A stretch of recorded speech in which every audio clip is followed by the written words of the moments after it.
Wafrika TV, au-delà des idées reçues.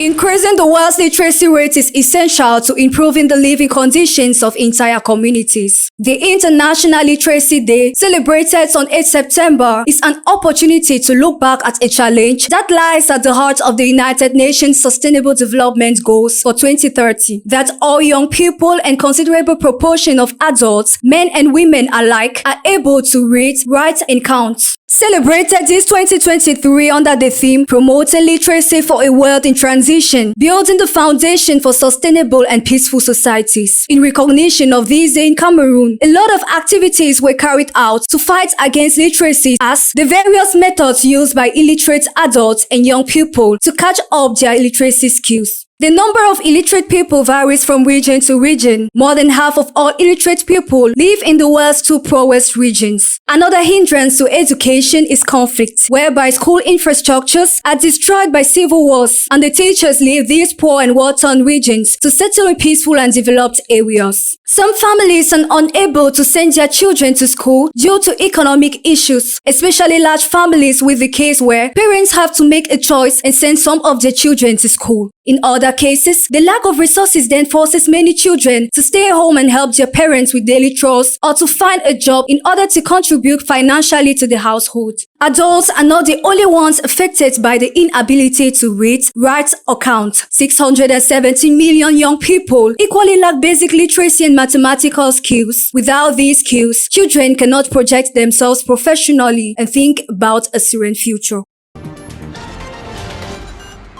Pour le compte de l'année 2023, le ministère de l'Agriculture, dans le cadre du projet de relance de la filière café, a déboursé une somme de 20 millions de francs pour l'achat de 30 smartphones, qui y mettra au service du développement de cette filière. Vivant à l'ère du numérique, le but premier de cette donation est d'améliorer les processus de production et de commercialisation du café. Ceci en se servant de la technologie mobile pour rendre les échanges d'informations plus aisés entre les acteurs du secteur. Cet outil pour les agriculteurs permettra également aux transformateurs et distributeurs de rester en contact autant que faire se peut.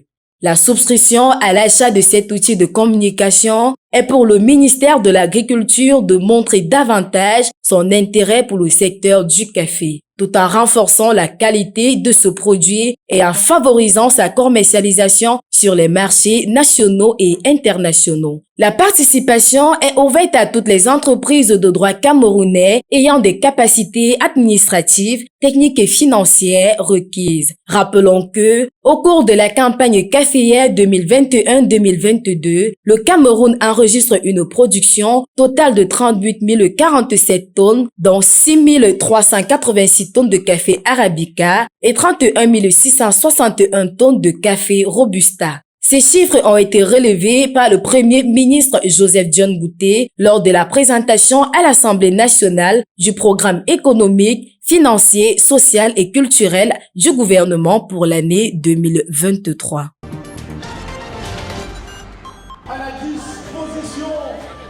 Le démarrage du championnat MTN Elite Tour est prévu pour le 7 octobre prochain. La direction de développement de football de la Fédération camerounaise vient de dévoiler le chronogramme de la saison 2023-2024. D'après ce dernier, le début du championnat de la première division MTN Elite Tour est fixé pour le 7 octobre 2023, tandis que le démarrage de la Guinness League est programmé pour le 14 octobre prochain. Le championnat masculin et féminin débutera le 14 octobre. Le championnat amateur masculin et féminin débutera le 16 novembre 2023 et la Coupe du Cameroun se jouera entre le 12 février 2024 et le 1er mai 2024. D'après la direction de développement de football, ce chronogramme est susceptible de subir des modifications à tout moment.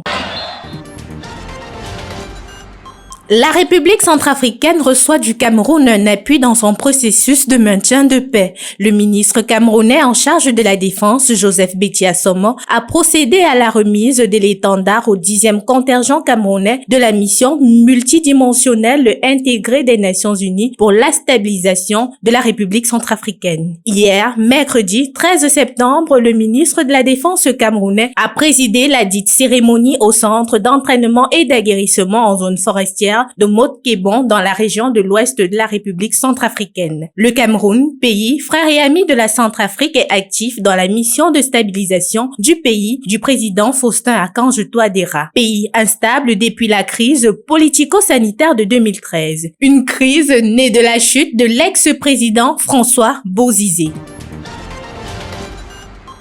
Months of investigation have yet to uncover evidence of misconduct by Joe Biden. Senior Republican Kevin McCarthy has announced a formal impeachment inquiry against President Joe Biden, claiming they have unearthed a culture of corruption surrounding the president.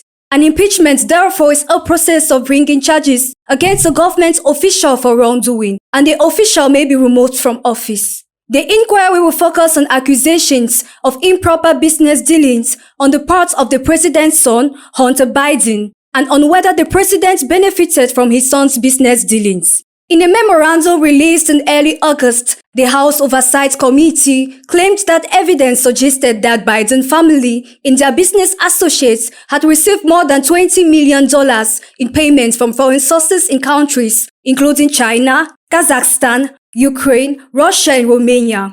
Article 4, Section 4 provides that the President, Vice President, and all civil officers of the United States shall be removed from office on impeachment for conviction of treason, bribery, or other high crimes. Republicans have also focused on an unverified tape to the FBI, said Joe Biden pressured Ukraine's government to fire a top prominent prosecutor to halt an investigation into Ukrainian energy from Burisma, where Hunter Biden was on the board.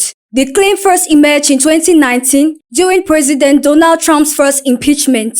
An FBI document detailing the claim was obtained and released by Republican Senator Chuck Grassley in July. According to the document, former Burisma CEO reportedly said that he paid $5 million to both Joe Biden and Hunter Biden. The Justice Department investigated the claim for 8 months during the Trump administration, but was ultimately abandoned due to insufficient evidence. Will Joe Biden's case be different or similar?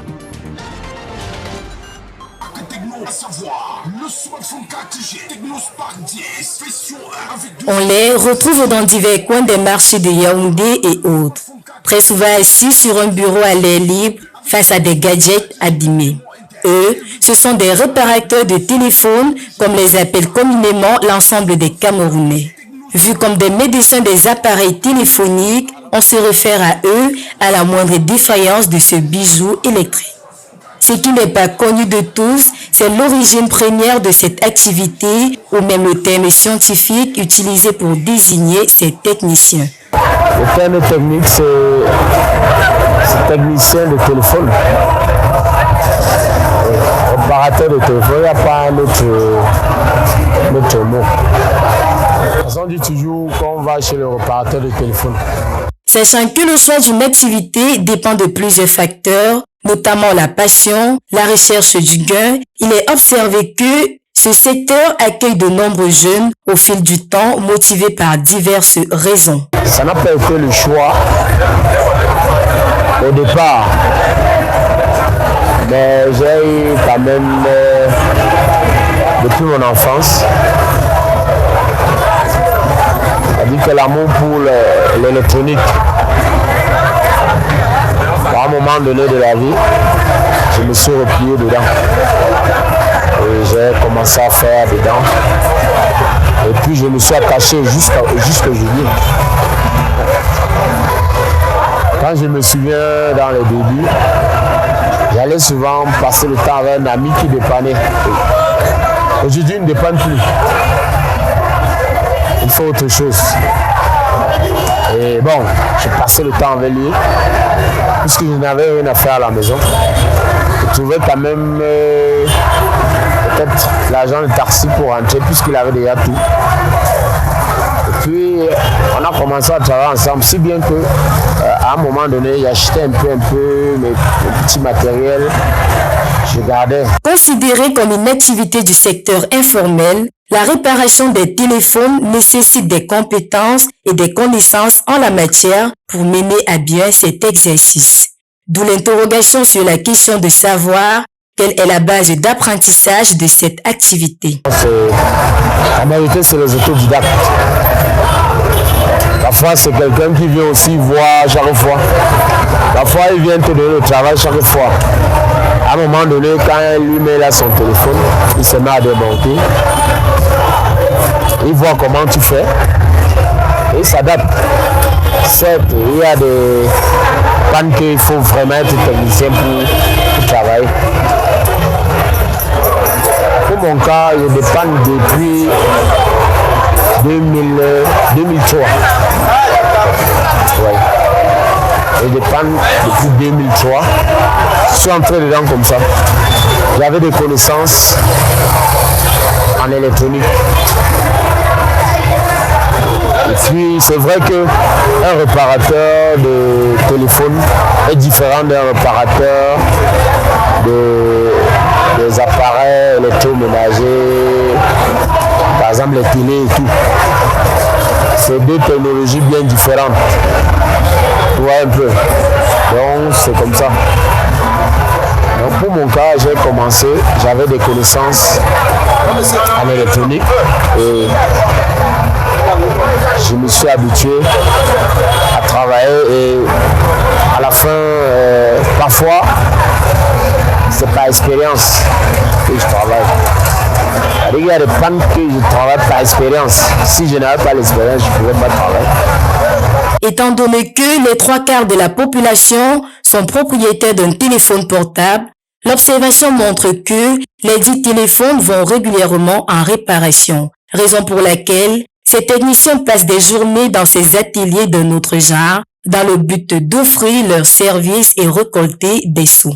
Il y a des pannes que je n'arrive pas à résoudre. Parfois, j'ai un travail que je ne peux pas résoudre facilement. Et quand on m'a donné aujourd'hui que je devais livrer le même jour, si je n'arrive pas à le faire, je prends et je garde avec l'argent. Ça, c'est mon cas particulier. Je prends et puis je garde avec l'argent. Mais parce que j'ai ma boutique à l'intérieur,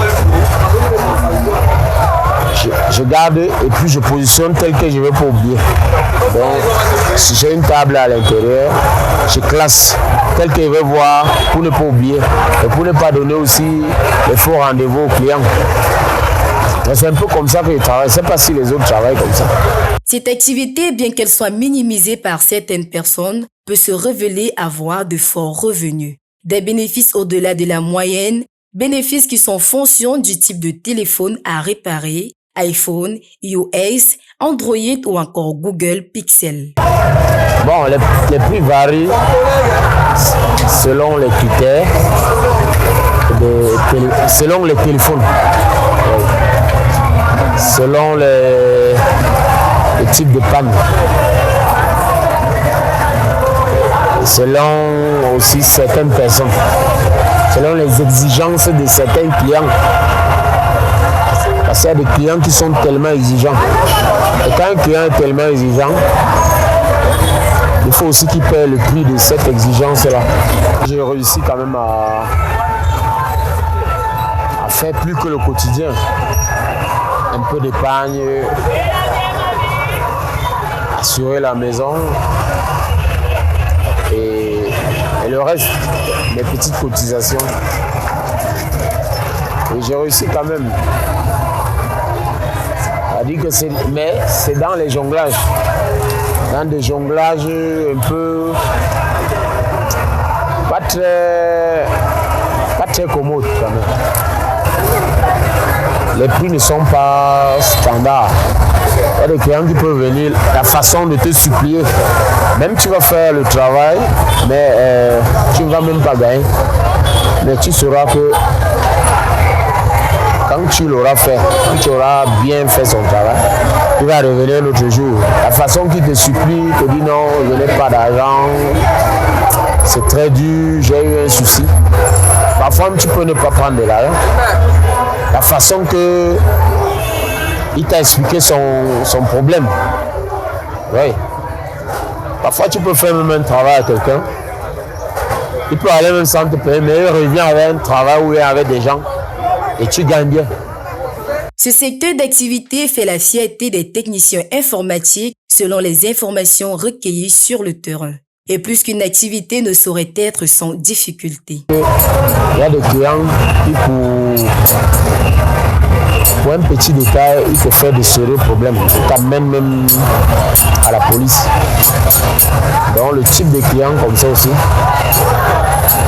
il doit payer le prix de cette exigence-là. Généralement, on ne peut pas manquer de plaintes. Mais on finit, moi par exemple, je finis toujours par m'arranger avec le client. Même s'il faille que j'achète un autre téléphone pour donner à un client, je le fais. Si j'ai tort, c'est-à-dire que je réussis, si ça arrive loin, je vois mon temps que je vais perdre. Je vois que je vais, n'importe comment, je vais payer devant. Je m'arrange avec lui. Si le marché de la réparation constitue un palliatif des jeunes au chômage, cette activité contribue à accroître l'économie du pays. En concernant également les pièces de téléphone, il y a les fournisseurs de pièces de téléphone. Il y a des fournisseurs des pièces de premier choix, les pièces de deuxième choix. Donc, et maintenant, tout dépend de la bonne foi de chaque technicien. Moi, par exemple, mon cas, c'est que au lieu de mettre un matériel de deuxième choix qui ne va pas mettre là, je préfère conseiller au client. S'il accepte de mettre je lui donne le choix. Voilà le premier choix, voilà le deuxième choix. 1876, date d'industrialisation du tout premier téléphone portable par le scientifique américain Alexander Graham Bell, un outil qui a contribué à l'amélioration des conditions de communication à travers le monde, outil qui aujourd'hui génère plusieurs emplois. Violence acts practiced in schools has become a great worry in the society today. The influence of one peers, having lack of attention and respect, having low self-worth, experiencing abuse or neglect, and children who are not very sure about their future are some causes of this violence. Another aspect is the influence of social media, of which they tend to imitate what they see and manifest these violent behaviors when they find themselves in schools. La violence en elle-même est d'abord une déviance, c'est-à-dire une transgression d'une norme. Et pour comprendre la notion de norme et de transgression, il faut un peu s'inscrire dans une perspective psychanalytique. J'aime toujours à le dire, chacun d'entre nous peut manifester des comportements violents. Parce que l'individu, c'est quoi? C'est le héros, c'est le thanatos. C'est-à-dire, tout individu, pour se satisfaire, peut être amené à s'inscrire dans le cadre des comportements dits agressifs. Mais nous évoluons en société. Du fait que nous sommes en interaction, il y a donc des normes que nous devons respecter. Et ces normes-là doivent favoriser notre épanouissement. Qu'est-ce qu'on constate donc dans un certain nombre d'établissements scolaires? Des individus, ils prennent des stupéfiants, ils consomment de la drogue, ils manifestent des comportements agressifs. Pourquoi? Parce qu'à un moment donné, les mécanismes qui sont censés réguler les comportements ont plus ou moins failli. Petit 1. Petit 2, les mécanismes qui sont censés réguler les comportements et qui ont tendance à amener les individus à être épanouis ont plus ou moins failli. Lorsque vous arrivez dans des lycées, vous allez constater que la population des élèves, au fur et à mesure que le temps passe, ne fait que s'agrandir. Et faisons très attention, ces enfants-là, ils lisent, ils analysent l'environnement. Vous savez que notre pays, malgré les efforts qui sont faits par le gouvernement, se caractérise par un taux de chômage quand même assez élevé. Donc, ces enfants qui font leurs études, ils voient comment fonctionne l'environnement. ils ne sont pas très sûrs de leur avenir. Ils ont des oncles. Ils ont des oncles qui leur mettent la pression. Qui n'ont pas de travail, alors qu'ils ont fait l'école. Avec qui ils ont fait l'école. Oui. Alors, ça peut les amener, et du fait des conditions parfois précaires dans lesquelles ils évoluent au sein de leur famille, du fait, je ne vais pas dire de la démission des parents, mais du fait parfois du manque d'autorité auquel on assiste, du fait de la prégnance des réseaux sociaux. Vous savez que les réseaux sociaux ne sont pas contrôlés, c'est-à-dire que lorsque un enfant entre dans les réseaux sociaux, il peut tout voir. Ils ont donc tendance parfois à imiter ce qu'ils voient. Alors du fait donc de tout ça, quand ils se retrouvent en milieu scolaire, ils peuvent manifester des comportements violents. Vous le savez comme moi, et je viens de le dire tout à l'heure, l'individu, c'est le héros, c'est le Thanatos.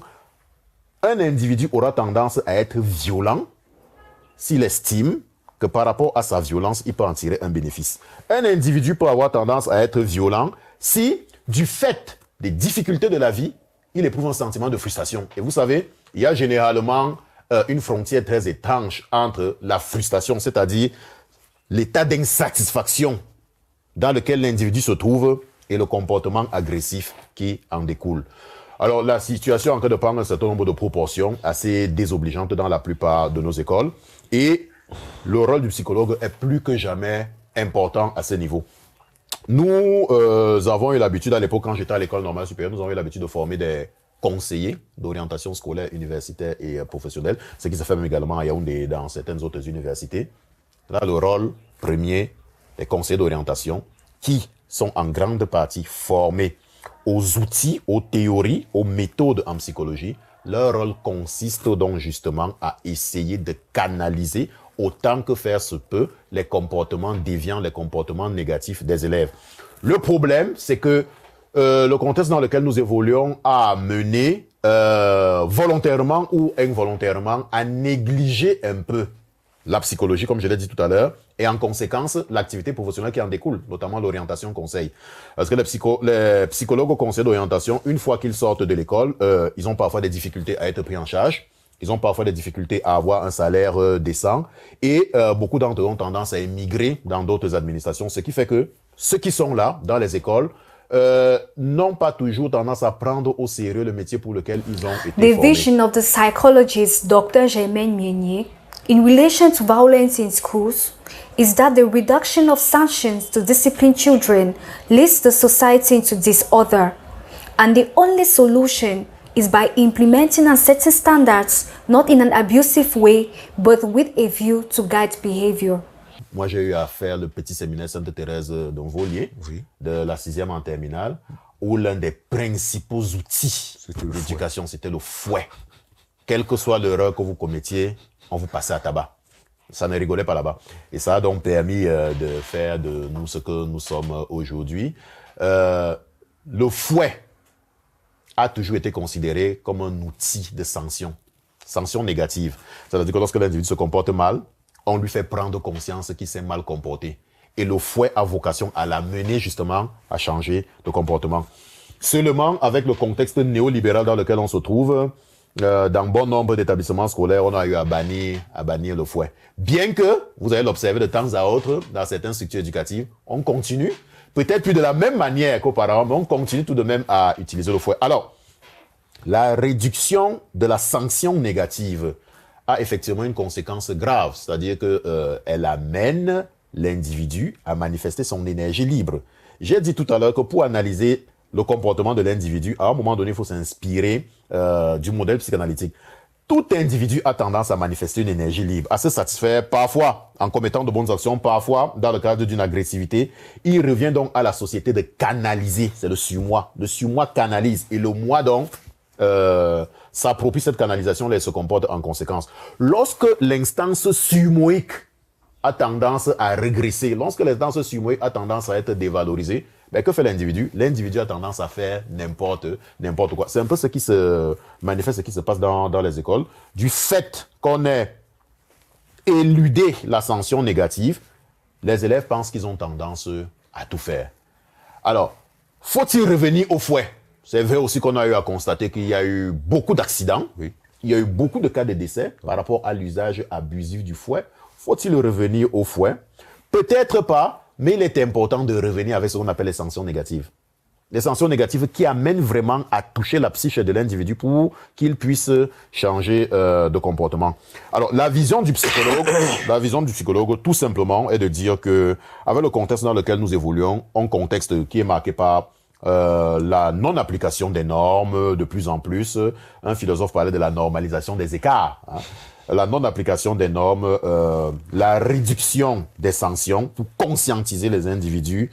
La société a tendance à évoluer dans ce que l'on appelle le cas d'une entropie, c'est-à-dire une forme de désordre qui se généralise. Et il faut revenir au modèle qui consiste à cadrer, à implémenter, à imposer les normes, peut-être pas de manière abusive, mais dans la perspective d'orienter les comportements. C'est à ça que nous sommes rendus à l'heure actuelle. The more the government tends to revalue teachers, whether in terms of salary or in terms of social consideration, the more respect teachers will get. This is to reduce the conflict between teachers and students, for this may be one reason pushing students to minimize teachers. La notion du conflit, comme je l'ai dit à l'entame de mon propos, est inhérente d'abord à la nature humaine. Lorsque vous êtes en situation d'interaction, il y a toujours un conflit. Et le conflit, c'est d'abord une opposition. Maintenant, tout dépend de la manière dont cette opposition est gérée entre deux ou plusieurs parties. Alors, avec l'absence de sanctions que l'on constate dans la plupart des établissements scolaires, les élèves pensent qu'ils peuvent se mesurer à leur formateur. C'est de là que ça vient. Et vous allez constater comme moi, à travers les réseaux sociaux, qu'il y a beaucoup de cas qu'on montre. Il y a des élèves qui, de plus en plus, entrent en situation de bagarre avec leur formateur. Oui. C'est-à-dire que l'institution éducative est menacée.